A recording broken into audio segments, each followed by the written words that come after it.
साथ हवाओं को बताए रखना, रोशनी होगी चिरागों को जलाए रखना। लहू देकर जिसकी हिफाजत हमने की, ऐसे तिरंगे को सदा दिल में बसाए रखना।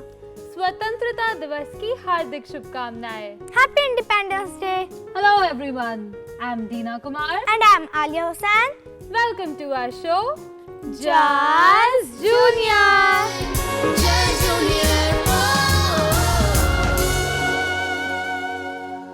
आजादी के अमृत महोत्सव पर लेकर आए हैं हम एक नया शो, जिसमें हम करेंगे खूब सारी मस्ती और होगा ढेर सारा फन। योगा से रखेंगे आपको फिट, डांस करेंगे भी और दिखाएंगे भी। टेक्नोलॉजी ट्रांसफॉर्मेशन की करेंगे बातें, एक्सपर्ट से करेंगे हम नॉलेज की बातें। Only on our new show Jazz junior.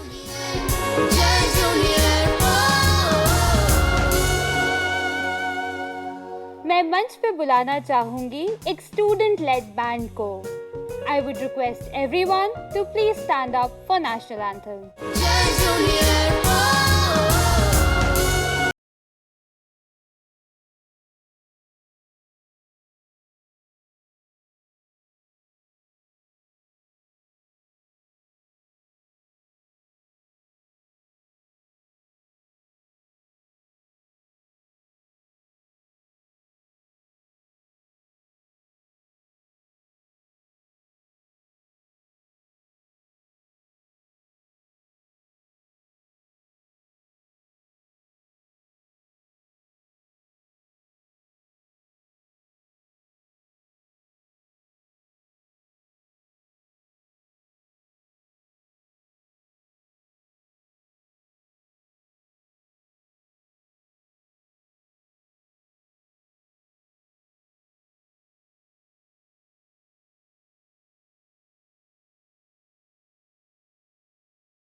इसी देशभक्ति के जोश के साथ चलिए शुरू करते हैं आज का कार्यक्रम। ढूंढ लो आसमां, ढूंढ लो जमीन, देश भारत जैसा कहीं भी नहीं। रानी लक्ष्मीबाई का देश यानी कि हमारा हिंदुस्तान। यस डियर, रानी लक्ष्मीबाई ने अपनी वीरता से हमारे देश को आजाद कराया था। अंग्रेजों से लड़ाई करके उन्होंने अपना लोहा मनवाया था। उन्होंने हमें विश्वास दिलाया कि जो हालात से हारे ऐसी नहीं मैं लाचारी हूँ, जो हालात से हारे ऐसी नहीं मैं लाचारी हूँ। हाँ गर्व है मुझे मैं नारी हूँ, हाँ गर्व है मुझे मैं नारी हूँ। इसी बात पे अपराजिता जी हमें दिखाएंगी और सुनाएंगी भी रानी लक्ष्मीबाई की वीरता की गाथा।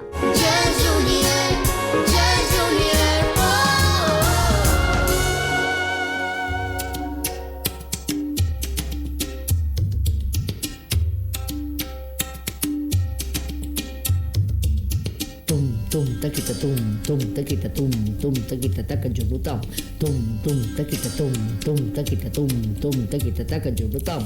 सिंहासन हिल उठे राजवंशों ने भ्रुकटी तानी थी, बूढ़े भारत में भी आई फिर से नई जवानी थी। गुमी हुई आजादी की कीमत सबने पहचानी थी, दूर फिरंगी को करने की सबने मन में ठानी थी। चमक उठी सन 57 में वह तलवार पुरानी थी, बुंदेले हर बोलो के मुंह हमने सुनी कहानी थी। खूब लड़ी मर्दानी वो तो झांसी वाली रानी थी, खूब लड़ी मर्दानी वो तो झांसी वाली रानी थी। हुई वीरता के वैभव के साथ सगाई झांसी में, ब्याह हुआ रानी बन आई लक्ष्मीबाई झांसी में। राजमहल में बजी बधाई खुशियां आई झांसी में, सुबट बुंदेलों की विरुदावली सी वह आई झांसी में। चित्रा ने अर्जुन को पाया शिव से मिली भवानी थी, बुंदेले हर बोलो के मुंह हमने सुनी कहानी थी। खूब लड़ी मर्दानी वो तो झांसी वाली रानी थी, खूब लड़ी मर्दानी वो तो झांसी वाली रानी थी।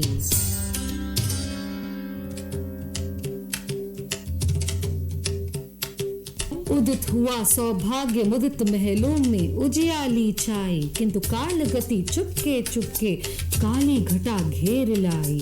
तीर चलाने वाले कर में उसे चूड़ियां कब भाई, रानी विधवा हुई हाय विधि को भी नहीं दया आई। निसंतान मरे राजा जी रानी शोक समानी थी, बुंदेले हर बोलो के मुंह हमने सुनी कहानी थी। खूब लड़ी मर्दानी वह तो झांसी वाली रानी थी, खूब लड़ी मर्दानी वह तो झांसी वाली रानी थी। दिनिकिट तक तो गुत तुम तरिकिट तक तो दिन दिन। रानी बड़ी कालपी आई कर 100 मील निरंतर पार, घोड़ा थक कर गिरा भूमि पर गया स्वर्ग तत्काल सिधार। यमुना तट पर अंग्रेजों ने फिर खाई रानी से हार, विजयी रानी आगे चल दी किया ग्वालियर पर अधिकार। अंग्रेजों के मित्र सिंधिया ने छोड़ी राजधानी थी, बुंदेले हर बोलो के मुंह हमने सुनी कहानी थी।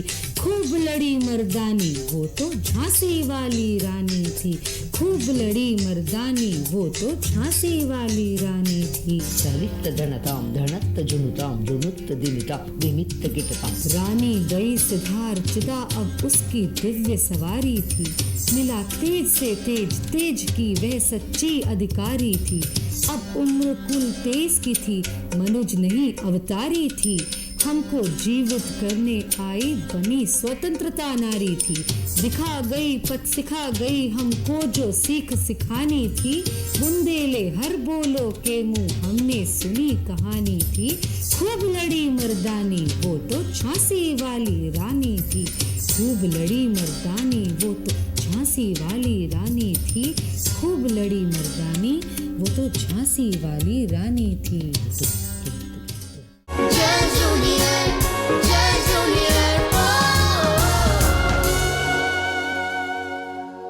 बुंदेले हर बोलो से हमने सुनी कहानी थी, खूब लड़ी मर्दानी वो तो झांसी वाली रानी थी, झांसी वाली रानी थी। थैंक्स अ लॉट अपराजिता दी। एक बार फिर आपने अपने नृत्य के जरिए हमारे दर्शकों में वीरता की लहर उत्पन्न कर दी है।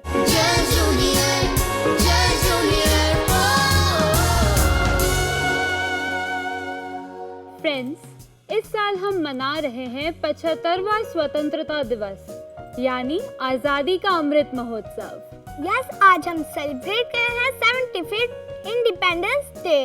आलिया, क्या तुम्हें पता है कि हमारा देश कब आजाद हुआ था? यस दी, मुझे पता है। हमारा देश 15 अगस्त 1947 को आजाद हुआ था और यहाँ आए हुए सब बच्चों को भी पता होगा। अरे वाह आलिया, तुम तो सब जानती हो। मुझे तो ये भी पता है आजादी के साथ साथ हमारे देश का बंटवारा भी हो गया था, एक पाकिस्तान और दूसरा जहाँ हम रहते हैं हिंदुस्तान। और हाँ दी, मुझे तो ये भी पता है हमारे प्रधानमंत्री रेड फोर्ट पर नेशनल फ्लैग फहराते हैं और तीनों सेनाओं को सलामी देते हैं।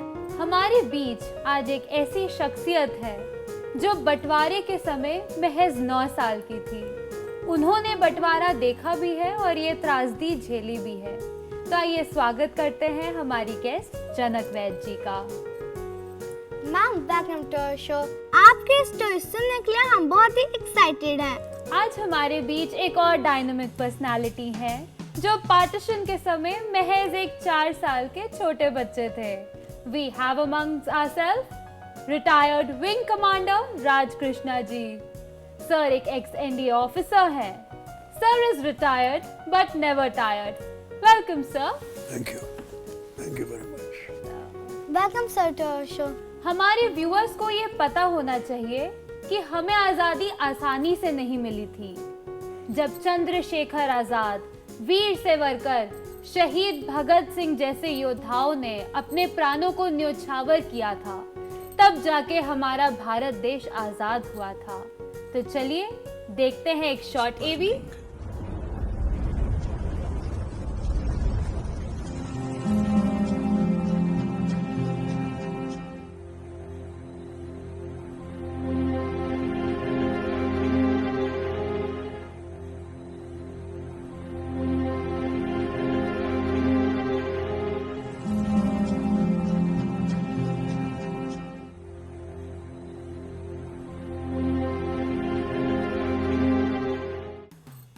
जान ही गए होंगे कि हमें आज़ादी इतनी आसानी से नहीं मिली थी।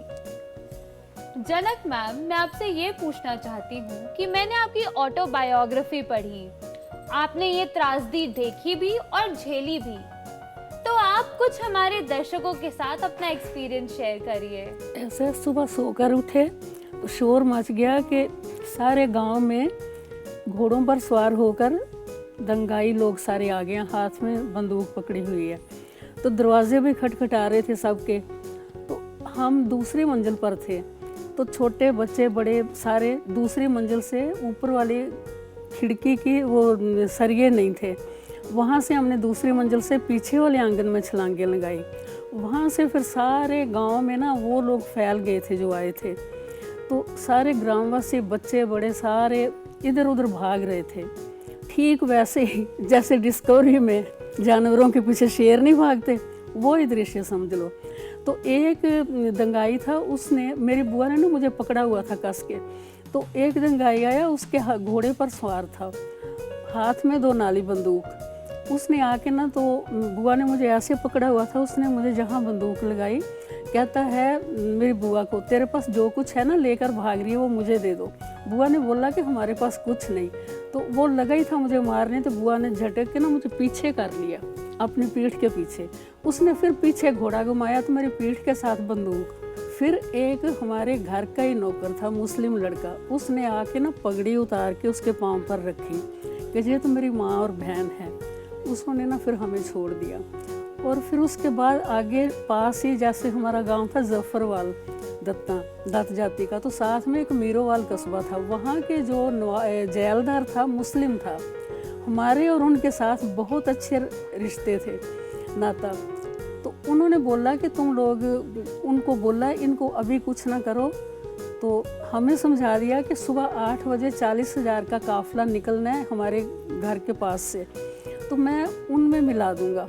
अच्छा, फिर उसने ना हमारे सारे ग्रामवासियों को काफ़िले में मिला दिया और उसने ये कहा कि जहाँ तक मैं अपना फ़र्ज़ निभा दिया, आगे तुम्हारी किस्मत। पर वहाँ तक आने में भी अपने गांव में उन्होंने कईयों को मार के फेंक दिया था। हमारा 40,000 का काफ़िला था, हमारा काफ़िला आगे बढ़ता जा रहा था। डेरा बाबा नानक है ना रावी नदी के ऊपर, वहाँ से पुल से पार करना था काफ़िले ने। हमारा काफ़िला, उसमें से काफ़ी लोग मार दिया था रावी नदी के किनारे। फिर वहाँ 3 दिन लगातार बारिश हुई थी, तो 9 दिन तक हमने खाली वैसे ही भाग के आए थे घरों से, कुछ नहीं मिला था। बहुत सारे बच्चे जो भूख से मर रहे थे उनको रावी नदी में फेंक दिया। जो रास्ते में जिनके ऊपर आक्रमण हुआ उनको भी, वो भी मर गए। कुछ बच्चे ऐसे थे जिनके पेरेंट्स नहीं रहे, तो कुछ पेरेंट्स थे उनके बच्चे नहीं। अच्छा, 9 दिन फिर उसके बाद किश्तियाँ आई, तो नदी किश्ती में बैठना था, तो मेरी बुआ ने ना मुझे पकड़ के किश्ती तक जाने लगी। तो दलदल थी, तो उस दलदल में हम वो नीचे पास से दूसरे लोग जो निकलते थे ना, मेरे सिर का सहारा लेकर तो आगे बढ़ रहे थे दलदल से कदम बढ़ा के। तो मैं नीचे धंसती जा रही थी, मैं जहाँ तक धंस गई थी। फिर मुझे निकाल के किश्ती में बिठाया। उसके बाद हमने रावी नदी पार की। उनमें वो भी बच्चे थे जिनके पेरेंट्स नहीं रहे थे, अनाथ बच्चे भी थे। हमने सब किश्ती में बैठ गए, तो हमें इतने खुश हुए कि जैसे दुनिया का स्वर्ग मिल गया। अब हमें कोई डर नहीं, क्योंकि वहाँ 9 दिन के बाद हमें एक मुट्ठी भुने हुए चने मिल गए थे खाने को। और जब एक बार ऐसे हुआ कि जैसे जिन लोगों ने घोड़ों के आगे दाने डाले हुए थे ना गेहूं के, तो वो खा चुके, तो इधर उधर बिखरे। वो 9वां दिन था कि जब केस घर वालों ने मुंह दूसरी तरफ कर लिया कि आज इनका नंबर है। हमने लंबे हो के ना लेट के तो एक दाना उठा के मुंह में डाला 9वें दिन। उसके बाद फिर थोड़ी सी ना हमारी आंखें खुली, कुछ मर चुके थे। अच्छा, एक जो तैयार हो गया थी, उन्होंने आटा के परांठे या रोटियां बना के खा रहे थे, तो खाली बोरी फेंकी तो वो गीली हो गई। मैं और मेरी कज़न ने उनको उल्टा करके तो बीच में इतना गीला आटा निकाला, तो वो जो एक चावल बना रही थी ना, उसके साथ हमने चिपका दिया। वो सिक गई टिक्की, इतनी 2 टिक्की हम 10-15 बच्चों ने इतना खाया। मतलब जीने की आशा बन गई। सर, मेरा क्वेश्चन आपसे है, पार्टीशन की आपकी काफी मेमोरीज होंगी, प्लीज हमारे फ्रेंड के साथ भी कुछ मेमोरीज शेयर करिए। मैं पार्टीशन के टाइम सिर्फ 4 साल का था हमने ज़्यादा सफ़र नहीं किया। हमारी बहुत बड़ी फैमिली थी जिसमें 15-20 बुजुर्ग जवान थे, ताए चाचे उनके लड़के। तो हमें किसी से डर नहीं था और हम भी तैयार थे। डंडे हमारे पास थी, तलवारें हमारे पास थी, एक गन भी थी। तैयार हो गए। तो कोई मोहम्मद लोग ज़्यादा हमें परेशान नहीं किया। मेरे पास दिल्ली में थे और यूएस आर्मी के लिए काम कर रहे थे, उनका इंडो थिएटर था। तो मेरे पास 2 ट्रक लेके आए और एक ट्रक में 2 सोल्जर्स, गन टॉटिंग सोल्जर्स। सीधा वहाँ पहुँचे, रात को पहुँचे। मैं छोटा सब कुछ सुन रहा था। तो उन्होंने सबको बोला, देखो कल सुबह सुबह ही हम 4 बजे यहाँ से निकल जाएंगे, कम से कम सामान लो, थोड़े वैल्यूबल ले लो और 3 कपड़ों में ट्रक में बैठ जाओ। और जितने भी हमारे चाहे सारा जो फैमिली मेम्बर्स थे, फ्रेंड्स थे, तो 50-60 लोगों को ट्रक में बिठाया मेरे फादर ने और हम आए। रास्ते में कोई 4-5 घंटे बाद उन्होंने देखा सरदार जी थे, उसके पीछे कुछ मोहम्मडन्स के हाथ में तलवार मारना चाहते थे। तो मेरे फादर नोट किया, एकदम उन्होंने ट्रक रोका, उसको अंदर ले लिया। मैं फारे गोदी में बैठा था, ड्राइवर था, वो भी आ गया और हम निकल गए उसके आगे। सो हम दिल्ली ठीक ठाक पहुंच गए। ये एक माहौल मैंने आपको बताया कि वहाँ क्या हुआ। जैसे हम दिल्ली में पहुंचे 2 दिन बाद हमने देखा कि एक मोहम्मडन को 2 सरदार, उल्टी कहानी यहाँ हो रही दिल्ली में, तलवारें लेके मारने आ रहे हैं। तो मेरे पास दरवाज़ा खोला, उसको अंदर ले लिया मोहम्मडन को और उसे हमने लैट्रिन में छुपा दिया। उन दिनों में इंडियन लैट्रिन होती थी। और सरदार जी उन्होंने दरवाजे खड़काने शुरू किए। My father a double barrel gun, he pointed at them, he came as sentry outside. वो मान गए और बात खत्म हो गई। फिर उसको रात को निकाल के चांदनी चौक एरिया में छोड़ा है। उसका नाम था शाहबुद्दीन और वो हमारा चाचा शाहबुद्दीन बन गया। वाओ सर, काफी अच्छी स्टोरी लगी आपकी। इस आजादी के महोत्सव पर हमारे साथ जुड़ रहे हैं दिल्ली पब्लिक स्कूल इंदिरापुरम के बच्चे। Welcome to our show friends. Can we have the first question please? My name is Aryaman. Sir, आप इंडियन एयरफोर्स में काम कर चुके हैं। सर, तो आपका देश के युवाओं के लिए क्या संदेश रहेगा जो एनडीए के लिए एस्पायर कर रहे हैं? सबसे पहली बात यह है कि एक आम मिथ है कि मैं देश के लिए मरना चाहता हूँ। ये गलत बात है। आपको देश के लिए जीना है और देश को बचाना है। मिलिट्री कैरियर, चाहे आर्मी हो, नेवी हो, एयरफोर्स हो, बहुत अच्छा कैरियर है। प्रैक्टिकल बातें ये है कि रिस्पेक्टेबल कैरियर है, तनख्वाह अच्छी है और रिटायर होने के बाद भी आपकी एम्प्लॉयबिलिटी रहती है। अभी जैसे आपने सोचा होगा अग्निवीर में था, इट वेरी गुड आइडिया। और आजकल लेडीज भी welcome, the ladies of fighter pilot right in front, 21 of them. बहुत अच्छा कैरियर, रिस्पेक्टेबल है, good salary and we prepare you, train you. Government spends lakhs and crores of rupees to train people. Then you're ready for war if required. Thank you sir. Okay, thank you. तो बच्चों, अब आप जान ही गए होंगे कि देश के लिए मरना नहीं है, you have to live for the country. On this note, can we have the next question please? Hello sir, hello ma'am, my name is Aarish. मेरा क्वेश्चन मैम से है, आपने अपनी लाइफ में इतनी चीज़ें एक्सपीरियंस करी हैं और आपने उस पर ऑटोबायोग्राफी भी लिखी है। आपको ये बुक लिखने की प्रेरणा कहाँ से मिली? जब मैं अपने पहले तो 6 महीने बाद मैं मिली अपने परिवार से, जो सब कुछ बिखर गया था, कोई पता नहीं था कौन कहाँ गया। तो जब मिलने के बाद थोड़ा सेटल हुए तो मैं देखती थी कि 15 अगस्त और 26 जनवरी को जब लाल किले पर झंडा तिरंगा फहराया जाता है, फंक्शन होते हैं, तो मुझे लगता था कि ये बच्चे जो हैं जहाँ बैठे, इनको क्या पता कि आज़ादी कैसे मिली। तो उसी बात को लेकर मैंने सोचा कि मैं इनको दिखाऊंगी कि आज़ादी कैसे मिली थी। मैं पहले बता चुकी हूँ ना, मैं उन गांव में रहते थे, कई बार कोई स्कूल था नहीं, घर में थोड़ा पढ़ना। उन घटनाओं को याद करने के लिए मैं अपने कच्चे आंगन में उंगलियों से लिख लिख के उन घटनाओं को याद करती। उसके बाद फिर मैं हवा में ऐसे ऐसे लिखती, तो फिर ऐसे कर देती। तो मेरा भाई कहता था ये क्या? मैंने कहा लिखती हूँ। तो कहते हैं ऐसे। मैंने कहा वो पहले लिखा मिटाऊंगी तभी तो मैं और लिखूंगी। मुझे वो हवा में लिखी हुई भी एक एक घटना याद आती थी। वो फिर सारे कहते थे कि अच्छा नहीं लगता। फिर मैं घुटने पर ना ऐसे लिख लिख के मैंने घटनाएं याद की और फिर मैंने वो जब थोड़ी बड़ी हुई कच्चा पक्का लिख के ना उपन्यास कुछ लिख के, तो किसी को दूँ भी करने के लिए तो सारे कहें इसमें ना आलतू फालतू चीज़ें बहुत हैं, हम नहीं करेंगे। फिर मुझे ये दुख होता था कि मैं गांव की रहने वाली हूँ और कुल 10वीं पास घर प्राइवेट करके ना 10वीं पास की थी। मैंने कहा मैं ज़्यादा पढ़ी लिखी नहीं। फिर मैंने पढ़ाई शुरू की। मेरा बेटा 10वीं क्लास में था, मैंने 11वीं की। पंजाब से एमए हिंदी तक करके फिर मैंने सारा वो लिटरेचर निकाला। मैंने देखा कि वाकई ये ठीक नहीं। फिर उसको शुद्ध करके फिर मैंने वो उसके साथ और भी 7-8 बुक्स पब्लिशर को दिखाई। मेरी सारी प्रिंट हो गई और उसके बाद फिर होती गई, छोटी छोटी हैं, बड़ी हैं, जितनी भी हैं वो 25 के करीब मेरी हो गई हैं और उसमें है सारी तो सच्ची इसी घटना। बात पे आप बच्चों समझ ही गए होंगे कि जहाँ चाह वहाँ राह। Can we have the next question please? Hello sir, hello ma'am, I am Saumil Yadav. मेरा क्वेश्चन सर से है, what inspired you to become an air force officer? My father had a lot of Air Force officers as his friends, and they'll come often to our house. I found them very jovial, full of energy, live, and they'll tell us something about flying, and I used to wonder how one can fly. I was very curious. And my father was very keen that I must join the Air Force. He motivated me, and I joined NDA, then joined the Air Force. Thank you sir. That's a very nice story, sir. Can we have the next question, please? Hello sir, hello ma'am, मेरा नाम अन्वेषा सिंह है और मेरा question ma'am से है। Ma'am, आपने काफ़ी छोटी उम्र में काफ़ी कुछ देखा। आपने पार्टीशन के समय बहुत सारी मुश्किलों का भी सामना किया। तो आप अपने एक्सपीरियंस के हिसाब से हमें क्या बताना चाहेंगी? मैं यही बताऊंगी कि जैसे जो हालात हमारे थे, मेरे थे, तुम्हारा तो सब ठीक ठाक है। अपने माँ बाप का पूरी तरह उनको भी रिस्पेक्ट दो। कोई भी ऐसा काम ना करो जिससे हमारा देश बदनाम हो, देश आगे बढ़े, बस वो ही।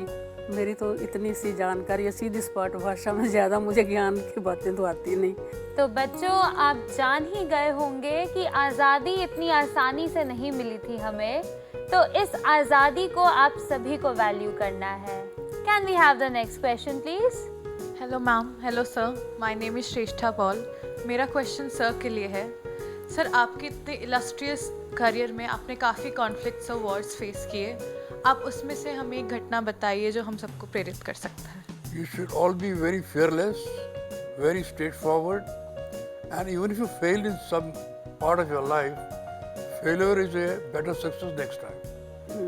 एक छोटा सा एग्जाम्पल देता हूँ मैं आपको। President of India Abdul Kalam, if you read his autobiography, he tried to join National Defence Academy, which I also joined. He could not get selected. He decided to commit suicide and went to the seashore to commit suicide. He was contemplative when he met Swami Shivananda. So he could make out this man wants to commit suicide. So he told him, look, God has made something better for you. If you fail in joining NDA, I promise you got something better. He became President of India, commanded the, all armed forces. So failure is a better success next time. Thank you so much sir. Welcome. So friends, now you know that if one door closes, the others open. Can we have the next question please? मेरा नाम ऋत्विज झा है और मेरा सवाल ma'am के लिए है। मैं उनसे ये पूछना चाहता हूँ कि वो आज के युवाओं को, आज के बच्चों को क्या संदेश देना चाहते हैं? संदेश क्या यही दूंगी कि जो काम तुम्हारे हाथ में आया है उसको अच्छी तरह निभाओ। स्कूल तो जाना ही है करने, बाकी और जो भी दो परिवार के साथ तुम्हारी जिम्मेदारियां उनको भी देखो। बड़ों का आशीर्वाद मिलेगा, सफलता मिलेगी तुम्हें जीवन में। हमेशा अच्छे रास्ते पर चलना, अपनी संगत का ध्यान रखना कि कोई ऐसी वैसी ना हो बुरी संगत। Thank you so much ma'am. शुक्रिया बेटे। सर, आज़ादी के 75वें साल पर पूरा देश आज़ादी का अमृत महोत्सव मना रहा है। आप इस अवसर पर देश के युवाओं को क्या संदेश देना चाहेंगे? सबसे पहले आप हमेशा देशभक्त रहना। Be fearless, be straightforward, don't pick up bad habits, remain loyal to your country, loyal to your parents, loyal to your friends, brothers, sisters. That's all I have to say. Thank you sir. तो बच्चों, अब आप समझ ही गए होंगे that you have to be fearless and straightforward. आपको एक देशभक्त ज़रूर होना है क्योंकि ये आज़ादी हमें आसानी से नहीं मिली है। I would like to thank Janak ma'am and Raj Krishna sir कि आप आए और हमारी शो की गरिमा बढ़ाई। Thank you very much. Honor to be here. Great pleasure to be among young students, and like to see most of you joining the forces, especially Air Force. Ma'am आप सबका बहुत बहुत धन्यवाद। मैंने सोचा भी नहीं था कभी कि मुझे भी ऐसा अवसर मिलेगा आप सबको मिलने के लिए। मेरे जीवन की बहुत बड़ी उपलब्धि है। हर पल इस क्षण को मैं याद करूँगी, हर पल, और इसके विषय में भी कुछ ना कुछ लिखती रहूँगी। और सबको बहुत बहुत आशीर्वाद, बस और क्या कहना मैंने। Thank you so much ma'am, हम बिल्कुल इंतज़ार करेंगे। Thank you so much ma'am. जी दी, मुझे इतना मजा आ रहा है कि I don't want this episode to end. तो आलिया, आपके लिए और हमारे व्यूअर्स के लिए एक सरप्राइज है। I would like to welcome on stage the band of Delhi Public School Indirapuram, जो कि सुर से सुर मिलाएंगे हमारे इस आज़ादी के अमृत महोत्सव पर।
Thank you for coming. साथ ही मैं शुक्रिया अदा करना चाहूँगी DPS इंदिरापुरम के म्यूज़िक कोऑर्डिनेटर असलम अली खान जी का, जो कि कैराना घराने से हैं और पिछले 19 ईयर्स से म्यूज़िक इंडस्ट्री में जुड़े हुए हैं। Thank you sir. Thank you. It's now time to take us your leave. We will meet you next week at the same time with some new topics and experts, only on your favorite show, Jazz Junior. Till then, stay safe and out from my friends.